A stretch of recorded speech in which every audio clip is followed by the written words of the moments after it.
In the 3rd year of fooling around with Vincent, I got pregnant. People said he was too proud and aloof to tolerate a pregnant mistress. So, I bolted overnight with my baby bump. He went insane and turned the city upside down trying to find me. Forced to go back home, he suddenly showed up. Grabbing my neck, he asked, "Melody, you think you can just come back like that?" My daughter happily hugged his leg and said, "Mommy, that's the daddy I picked for myself." "Darling, how did you end up bringing your real dad over here?" I was Vincent's mistress, kept pampered and away from it all. He was cold, never showed any real affection for me. Only sometimes in bed did he seem to lose control a little. Yet, he only had me and kept me for 3 long years. I looked at the pregnancy report in my hand, gripping it tightly. When I heard Vincent was at the bar, I rushed over immediately. I couldn't wait to tell him about the baby. The room was quiet. The moment I pushed open the door, I caught the sound of voices inside. It was his best friend. "Your folks have set you up with someone for a marriage deal. She's sweet and pretty, just go with it." Vincent glanced up disinterestedly. "If you like her so much, you marry her." His friend shook his head. "Vincent, is Melody really that great? Has she got you that head over heels?" I was hoping for an answer from him, but he didn't respond. His friend jokingly asked, "What if she ends up pregnant?" Before he finished, Vincent set down his glass, his tone cold and hard.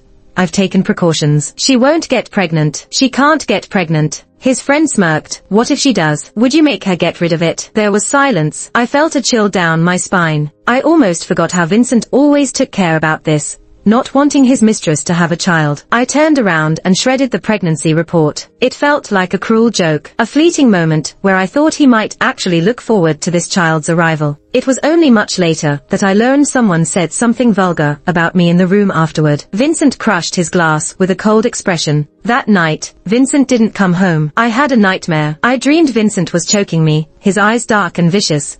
"Who do you think you are? Just a plaything. How dare you carry my child?" I woke up with a start, relieved it was just a dream. I suddenly remembered, Vincent wasn't as noble and indifferent as he seemed. He was a cold-blooded monster. 3 years ago, Vincent was set up and drugged. After he woke, I lied and said he forced himself on me, demanding he protect me for 3 years. In truth, I knocked him out that night. All I wanted was a refuge. The consequence of setting him up was nearly losing my life. I thought I'd be scared of him. Yet, during that time, I fell in love with him. Then it got even more absurd. His indulgence made me foolishly consider marrying him and having a family, living a normal life. Now, it's time to wake up. I touched my belly, knowing this child is my only family left. I can't let Vincent find out, or take away this child's right to be born. I called Vincent's nemesis, Charles. He chuckled. "Melody, finally, you contacted me." I told him not to call me like we're close. I just said, "Take me somewhere Vincent won't find me." Charles kept his promise and arranged a way for me to leave the country, slipping past Vincent's watch. But he had one condition: distract Vincent for an hour. This hour was my window to escape. I asked why he couldn't just find an excuse to do it himself. He paused, then laughed. "Melody, I still have to live after you're gone. If Vincent figures out I helped you escape, my dad would kill me." I bit my lip. Maybe Vincent wouldn't bother with you on my behalf. After all, I'm just a woman, dispensable. It's despicable, using underhanded means to snatch these 3 years. He chuckled ambiguously. "Who knows?" I begged him that once I left, never to tell Vincent where I went. He just laughed, long and hard, then promised earnestly. Something felt off, but I quickly brushed it away. Vincent hadn't been unkind. He gave me everything I wanted. If it was just me, I'd leave it all behind. But now, with the baby, I had to think of her. Using the cards Vincent had given me over time, I racked up several million in purchases at various stores. I promised each owner a cut if they'd give me cash. Vincent called when he got the spending notifications. His tone was as indifferent as always. "Need something? I'll have William get it for you." Guilt gnawed at me. No. I was just shopping randomly. He hummed in acknowledgement, as if he just happened to ask on a whim. I don't know where I got the guts, but I blurted out, "Vincent, am I just a game to you?" Right after saying it, I froze for a couple of seconds. Not hearing a response, I hastily mentioned it, slipped out and hung up. Time passed. Everything was ready. When Vincent came home, I was overly enthusiastic, cuddling up to him, kissing his chin with reckless abandon. Searching for his lips, I kissed him deeply. His hand squeezed my waist, his breathing heavier. Before it went further, I stopped, claiming I got my period. His eyes darkened with lust, but eventually, he placed a big hand on my stomach, frowning. Early. Ate something cold. Tomorrow we'll see a doctor. My heart raced faster, my face grew warmer, and I quickly declined. I'm not usually expressive, neither is he. But today, I just wanted to cling to him, seeking attention, affection, murmuring, I really want dessert from that place in the West District. He replied, I'll send William to get it. No way. I leaned in to kiss him, blinking at him.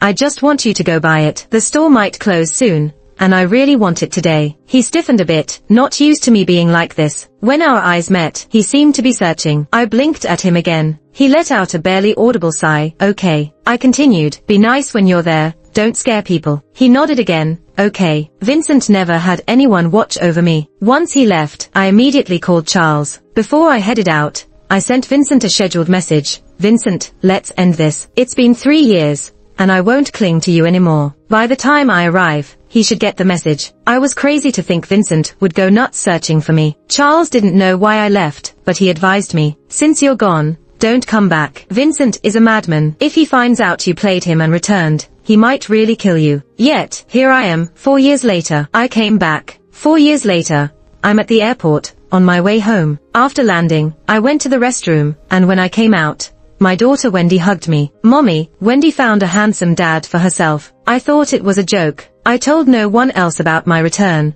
just my best friend. Wendy and I stayed at her place. In those years abroad, I built my career, and became a somewhat famous fashion designer. This time back, I returned for 2 reasons. 1, I was invited to Fashion Week. 2, I got news that I might have a sister. Besides my daughter, I might have another close relative in this world. I want to find her. So, I took the risk of coming back. 4 years ago, I saw photos taken of Vincent. He was in line at a night market, buying street food, a soft smile on his lips, holding a box of sweets. Netizens wondered why he was at a night market. He has a cleanliness obsession, and always avoided eating at such little stands and restaurants. I still have a few photos of him on my phone. The next time I saw news about him, it was all over the internet about how Vincent was leading S Group to global success. A charming figure appeared beside him. He's been a popular star, and now the gap between us is even wider. My best friend asked me if I still had feelings for Vincent. I shook my head. I woke from that dream a long time ago. Once back,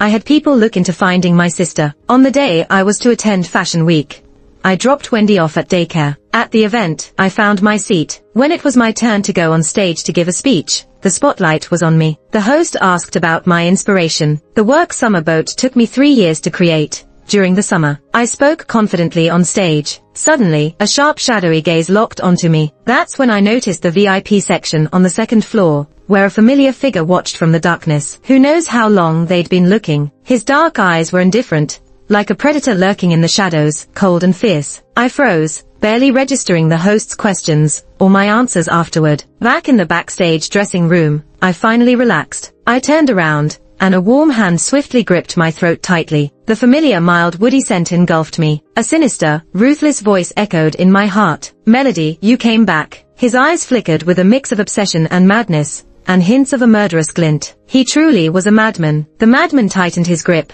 saying, I really want to kill you right now. He had every right to hate me. Vincent, adulated by everyone, the sole heir of his family, he's had smooth sailing all these years, and I'm the only one who dared toy with him. My face turned red as I coughed violently. Tears welled up from the physical exertion, but I couldn't break free from his hand. His dark eyes looked down on me. He examined my face. His other hand casually wiped a tear from my corner of the eye. As the grip loosened, he leaned down and kissed me fiercely, hot and intense, like making up for these missed 4 years. My heart raced, my mind blank. Instinctively, I wrapped my arms around his neck, responding. A subtle tension hung in the air. Outside, a knock suddenly sounded. Melody, a few reporters outside wish to interview you alone. Are you available? I snapped awake, pushing him away. He pinched my chin, his dark eyes holding a mocking smile. Do you think those reporters know the designer they are after was in here making out with me through the door? I didn't know what was happening, maybe just long time no see.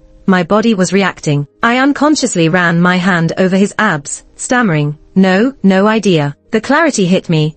I pulled my hand back instantly. He quickly grabbed my fleeing hand, his breath deep, his gaze more distant and unreadable than before. I feared people outside might notice, staring wide-eyed at him. Vincent, are you insane? He sneered.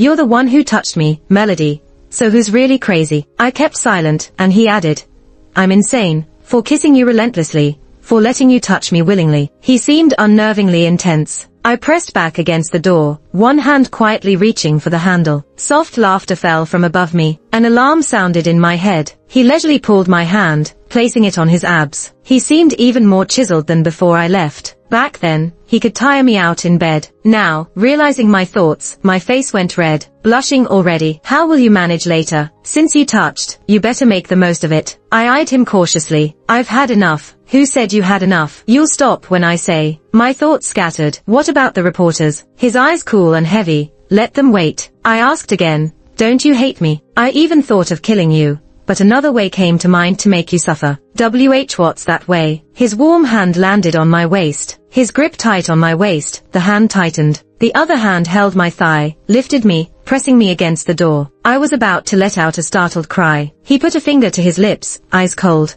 Sure, if you don't want them to hear.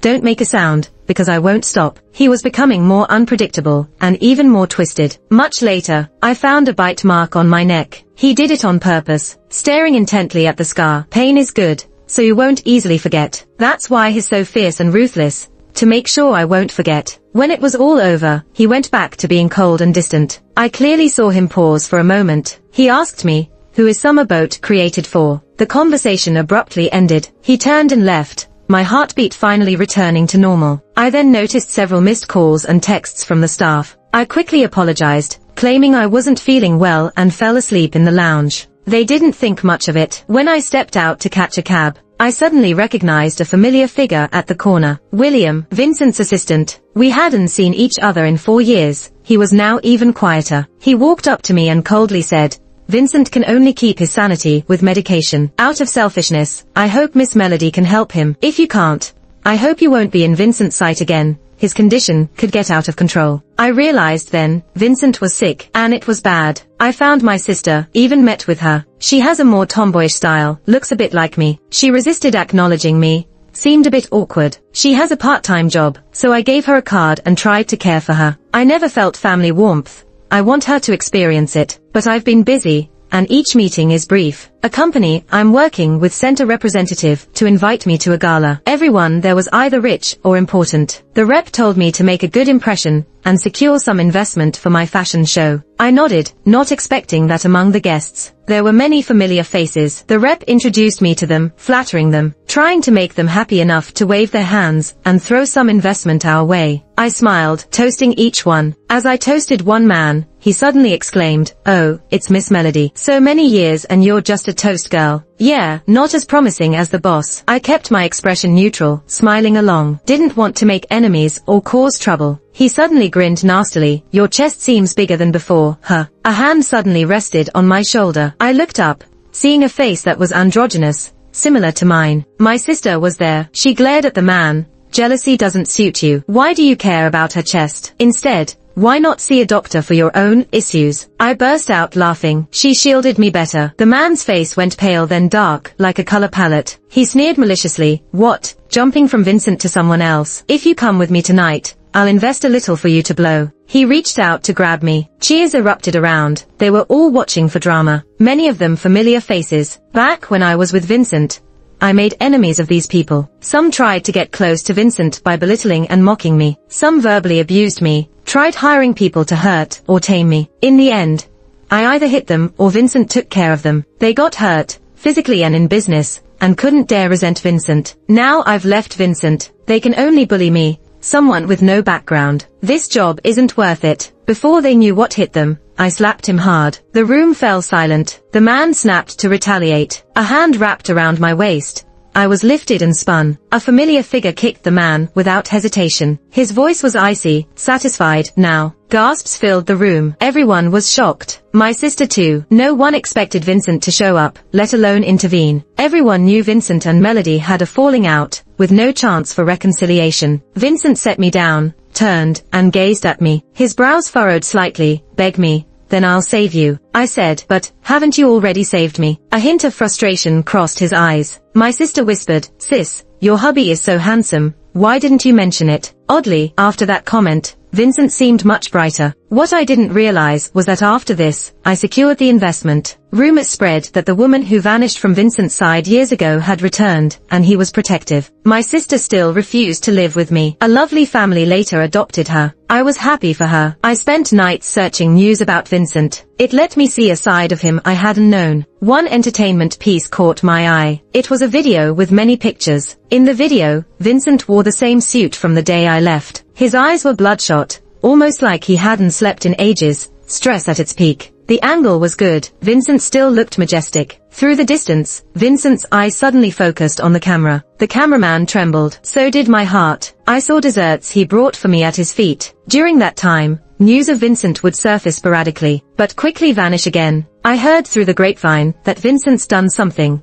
and now no one dares to report on his private life. Even the entertainment news about him that I used to see is gone. William's words just popped into my head. I typed Vincent sick into the search bar, but nothing came up. Wendy suddenly hugged me from behind. Mom, I met that handsome uncle again today. He's the one Wendy likes as a dad. I laughed, agreeing with her as I carried her to the bedroom to tuck her in. It's odd. Wendy's always been like me since she was a kid, except for being allergic to mangoes. She doesn't seem to resemble Vincent in any way. Just as I left the bedroom, my best friend called me from the living room. When I went over, she stared at me for a long time, sighed, and said, "Actually, after you left back then, Vincent came to look for me." I met her gaze sharply, but he didn't seem in a good mental state at the time, like he was holding something back. I was scared something would happen, so I kept insisting I didn't know where you went. But I know something about him that no one else does. He has mania now, has insomnia often, and mostly relies on medication to get by. Melody, if you still like him, I support you in being brave. It doesn't matter if he likes you or not. What's important is what you think. If he doesn't like you, you have nothing to lose. I pursed my lips, my eyes bright with near certainty. He still likes me. Vincent's got a serious case of OCD. When I started hanging out with him, everything had to be disinfected 3 times a day. Any intimate gesture needed sanitizing. But later, he stopped disinfecting me and did it himself. No one could really get close to him. To fit in with him,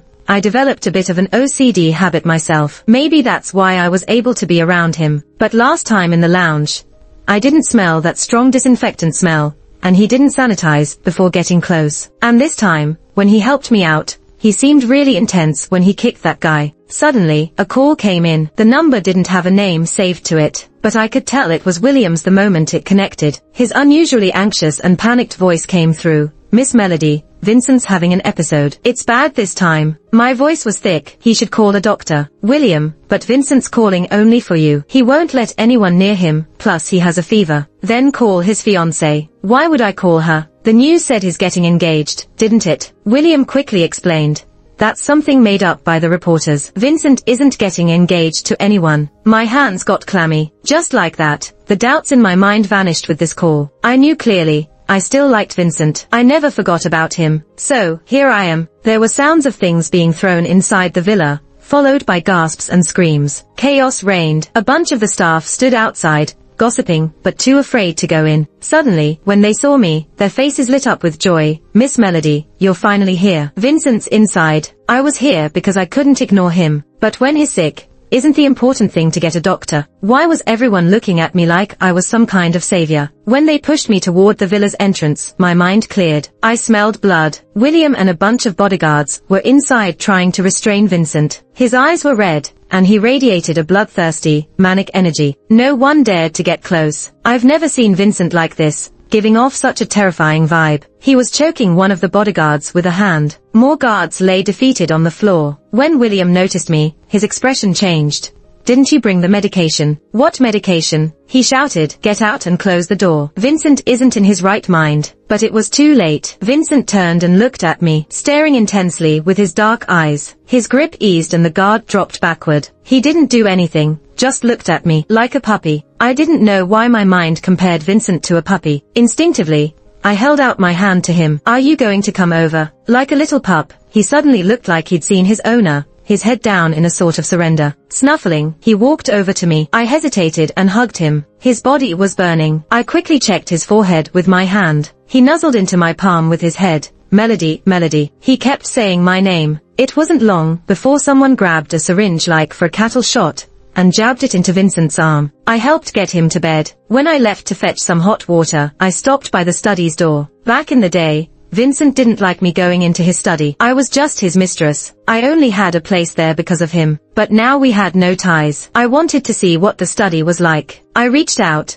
opened the door, and stepped in. The whole place was covered in pictures of me. Some were from years ago, when I was still in this country, but loads of them were recent, from when I was abroad these last 4 years. A storm of emotions swirled inside me, a situation I never imagined. Vincent has always known where I was, knew about my life overseas, yet he never looked for me. I can't quite wrap my head around why. Shouldn't he hate me for playing him like that, want to kill me? There was a knock at the door, and I turned to see William. He said, "Vincent didn't dare go see you. Why not? Because you hated him, wanted to cut ties. Vincent didn't want to bother you. Plus, he thought you had a child with Charles." After he spoke, Vincent's life over the years started to creep into my mind bit by bit. He'd stare at the photos on the wall. He resisted getting my newest pictures from others, yet still couldn't help filling the entire room with them. When he saw Wendy, he didn't even dare to question if she was his kid. So, he had Charles beaten up, but Charles was really innocent. When I had Wendy, she was 2 weeks late, but I told everyone she came a month early. The timeline didn't add up for her to be his. It's understandable he thought this way. I caught a glimpse of a corner of a shirt outside the door and smiled. How has Vincent gotten more childish over the years? I didn't call him out on it and took a cup of hot water to him inside. Vincent slowly sat up. I sat at the bedside, holding his water for him to drink. He drank quietly, then leaned vulnerably against me. It felt kinda weird. Vincent always seemed strong and unstoppable in front of me. He suddenly said, "With you here, my sanity is back. Melody, I'm sick, really sick.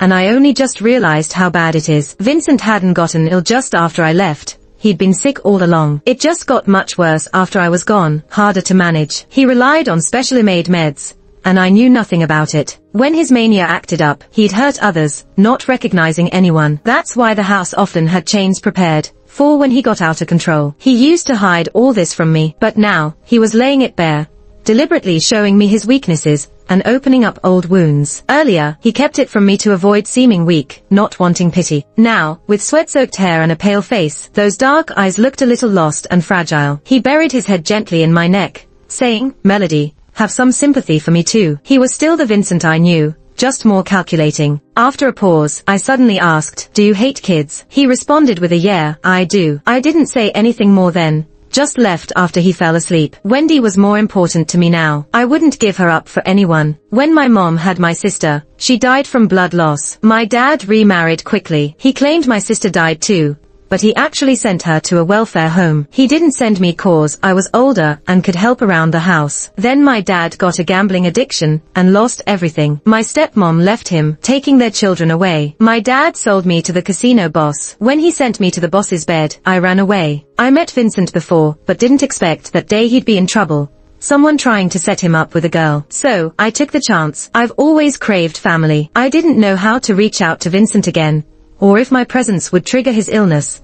So when Charles invited me to dinner, I agreed. I wanted to ask about Vincent and the photos. I asked if Vincent looked for him after I left. Charles was visibly displeased, saying, "Not long after you left, he went crazy searching the city, then quickly figured out I helped you. He and a bunch of guys beat me up. I was bedridden for a month." I sympathetically asked, "Didn't your family do anything about Vincent?" His face darkened further. "Yeah, they sent a bunch of guys to beat me up too. I stole Vincent's girl. They almost erased me from the family tree." I awkwardly laughed, offering him more food and drink as an apology. On the way back, he told me a few things. "I'm a bad guy, so knocking Vincent down felt good. Even though I don't know why you left him, I can tell you're the most important to him. Men can tell. I know the way he looks at you." I froze in shock. Charles looked past me and smirked, patting my head. "Kind-hearted guys like me are rare. Take your time figuring it out." I contemplated his words deeply. Just below my apartment, hands appeared behind me, a firm chest against my back. The familiar scent surrounded me. A hand grabbed my chin, making me turn. The man behind me kissed me passionately. His deep, unsettling voice whispered in my ear, "Melody, you're thinking about everyone but me. Is summer boat something you created because you liked it, or to let me go?" "Melody, I'm a total madman. Do you know what a madman wants to hear? I shook my head, lifting his face and standing on tiptoes. I kissed him, looking at him brightly. I like you. He froze in disbelief. He asked incredulously what I said. I stared into his eyes, speaking slowly and clearly. Vincent, I think I still like you. His gaze trembled. As he leaned down to kiss me, a small figure dashed out of the building. Wendy ran up and hugged his leg, her voice cute and innocent. Uncle, you're here. Mommy, this is the daddy I found for myself. Oh, sweetheart. Did you just find your real dad? He's wealthy, and he's really nice to Wendy. He doesn't have other aunties around. Mommy, let's get him. Vincent looked cold, and his face was a bit dark. Melody, what do you take me for? You think just by saying you like me,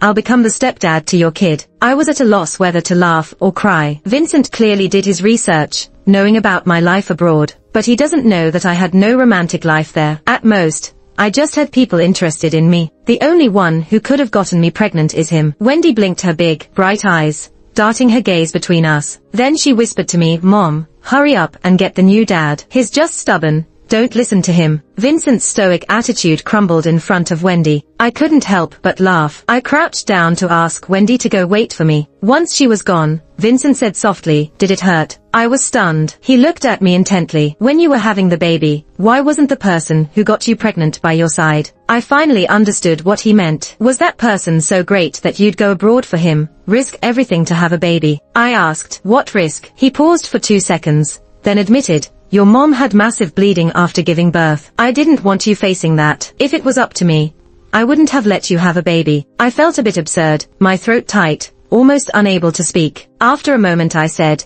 do you know when Wendy was born? March 21st, 2019. I was surprised he remembered, then shook my head. Not March. February 8th. I hid that on purpose. He looked shocked, deep in thought, staring at me. His voice shook. Wendy. I nodded. Wendy is our child, no one else. I've always liked you. You don't need my sympathy because I've always liked you. That's never changed. I told him about hearing him chat with his friend that day, and a lot more. Finally, I looked down and held Vincent's hand, intertwining our fingers. Then I looked up into his eyes. Wanna get back together? He squeezed my hand, his fingers trembling. I've waited a long time to hear you say that. I remember him saying that was the first time his friend talked about such things in front of him, never imagining it would drive me away. His regret wasn't just a fleeting moment. It gnawed at him day and night for years. And I regretted it too. Regretted being young, afraid to boldly express my love. When Vincent knew it was my best friend who encouraged me to take that step, he directly gifted her a company. My best friend couldn't close her mouth for a month. She panic asked, what if I don't know how to run a company? Vincent coolly replied, go bankrupt.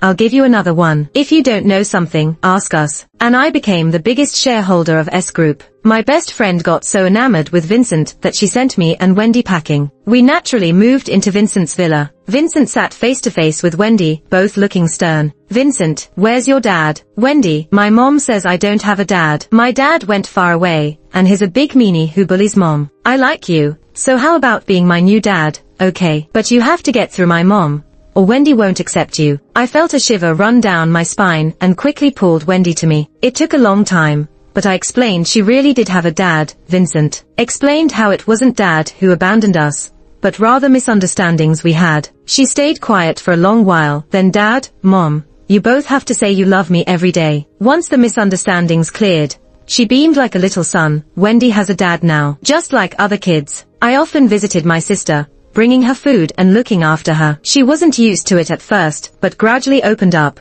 accepting me. Later, one day she suddenly expressed, oh no, I've gone from cheap labor to just labor. But Wendy was always well behaved, sometimes quirky. Even the family that adopted my sister loved this little live wire. Everyone got along great. I thought since Vincent and I had different backgrounds, Vincent's family would never agree to us being together. But I didn't expect them to say after meeting me, it's great that after going around in circles, it's still you too. Only then did I know that 4 years ago, Vincent had already told his family he wanted to marry me. His family had been taken care of by Vincent alone. Later, one morning, I dreamed of tiramisu. Waking in a daze, I nudged Vincent, mumbling, Vincent, I want tiramisu, can you go buy some for me? After half a beat, without a response, I blinked open my eyes, meeting his startled and somber dark eyes. He asked, word by word, are you planning to leave me again? I suddenly recalled that was the excuse I used before, to send Vincent off, so I could get away smoothly. I quickly shook my head. No,